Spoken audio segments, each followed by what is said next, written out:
If he hadn't decided to visit the grave that morning, he would have never discovered the secret his son took to the grave, and the two lives quietly waiting for forgiveness beside it. This is a story about loss, love, and a second chance so unexpected, it brought a billionaire to his knees. If this story moved you, don't forget to like, comment, share with someone who needs hope today.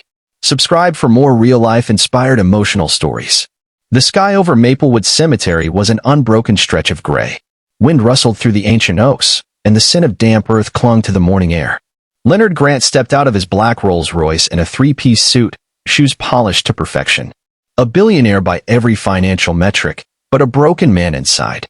He didn't visit often, just once a year. June 27th, the day he lost his only child, his son, Jeremy. A car crash. Head-on. Drunk driver. Jeremy had just turned 26. Leonard had been too busy finalizing a merger that day to answer his son's last call. The marble headstone stood as tall as Leonard's pride once did. Jeremy Adam Grant, beloved son. 1995 to 2021. The grave was covered in lilies. Someone had been here before him. Fresh ones. That was strange. Leonard blinked and took a step forward. But he wasn't alone. Kneeling before the headstone, a woman sobbed quietly. She looked like she hadn't slept in days. Her clothes were simple, a stained yellow uniform from a local diner, and beside her stood a little boy, maybe 4 years old.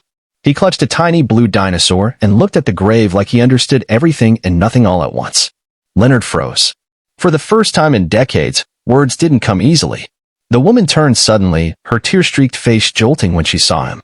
She stood up quickly, flustered, brushing her skirt as if caught doing something wrong. I'm sorry, she said. I didn't think anyone else would come today.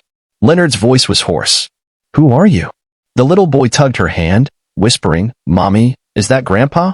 She turned pale. Leonard's entire body stiffened. What did he just call me? She knelt, scooped the child in her arms. Let's go, Michael. He stepped forward. Wait. Who are you? The woman hesitated, then met his eyes with both fear and defiance. My name is Anna. I used to work the night shift at Harper's Cafe, near the university. Leonard blinked. Harper's? That's where I met Jeremy. 4 years ago. Silence. He used to come in at midnight. Always order the same thing. Coffee. No sugar. 1 cream. We talked for hours. And when he stopped coming, her voice cracked. He never got to know. I was pregnant. Leonard's eyes narrowed. You're lying. The child looked up again. Same piercing blue eyes. Same dimpled chin. The resemblance was uncanny. Jeremy's eyes stared at Leonard from a child's face. I don't want anything from you, Anna said. We've managed without the grant money all these years. I just wanted him to know. I just wanted Michael to know where his father was. Leonard sat down on the marble bench beside the grave, stunned.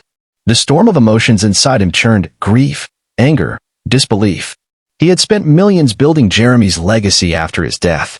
But the real legacy, his grandson, had been living in a tiny apartment above a diner. How could he not tell me? Leonard muttered. He was scared. Anna replied. You never approved of anyone who didn't come from money. Jeremy loved you, but he also feared you'd rip us apart. Leonard didn't respond. He stared at the boy who was now quietly arranging petals on the grave. Then something shifted in Leonard. A flicker of something old. Hope, maybe. Or redemption. Does Michael know who his father was? Only that he was kind, smart, and that he's in heaven. Leonard nodded slowly. Come to the house, he said softly. Tomorrow. Anna hesitated. Why? He swallowed. Because I need to know the part of my son I never met, and because I might have something left to give. She stared at him, and slowly nodded. That night, Leonard didn't sleep. He sat in Jeremy's untouched room in his mansion, flipping through old journals, finding photographs, reading messages his son had once left on his phone. Each word carried new weight now.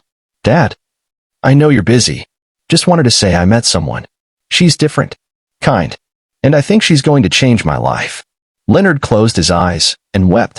The next morning, Leonard waited in the drawing room of his estate. Everything was spotless, modern, cold. Too many walls and too few memories.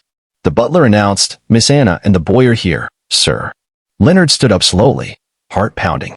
When Michael entered the room, he looked around with wide eyes. Is this a castle? Leonard chuckled for the first time in years. Something like that. Anna looked overwhelmed. But Leonard offered them tea, then gently showed Michael a small wooden box. Jeremy carved this in high school, he said. It used to hold his chess pieces. Michael opened it reverently. Did my dad like games? He loved them, Leonard said, especially ones he could play with people he cared about. Anna watched the two of them, heart heavy with emotion. Over the next few weeks, Leonard began to change. He started having dinner at Anna's apartment once a week. They cooked together, watched cartoons with Michael, even read bedtime stories. The press tried to catch wind, but Leonard was careful. This wasn't about image. It was about something deeper, a chance to fix what was broken. But not everyone in his empire approved. His board of directors, especially Philip Crane, his late wife's cousin and CFO, warned him. You're giving away control, Leonard, into a waitress with a child that may not even be his. Leonard's fury was instant. Jeremy loved her. And I will not abandon my grandson like I once abandoned my son. He signed papers that made Michael the heir to the Grant Foundation, with Anna as his guardian trustee. Not for publicity, but for justice. One night, Leonard invited Anna back to the grave. Just the two of them. He knelt beside Jeremy's headstone. I missed everything, son. Your first love. Your first heartbreak. Your first child. I was always building something, chasing something. But I never saw what mattered.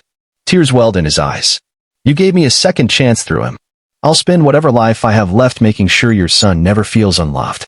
Anna placed a hand on his shoulder. And in that still silence, something finally healed. Michael came running moments later, laughing with a flower crown he had made. He placed it on the grave. This is for you, Daddy. If he hadn't visited the grave that morning, he never would have discovered the part of his son that still lived on in the eyes of a little boy, in the heart of a woman who asked for nothing but love. Sometimes, life takes everything away, only to give back what matters most.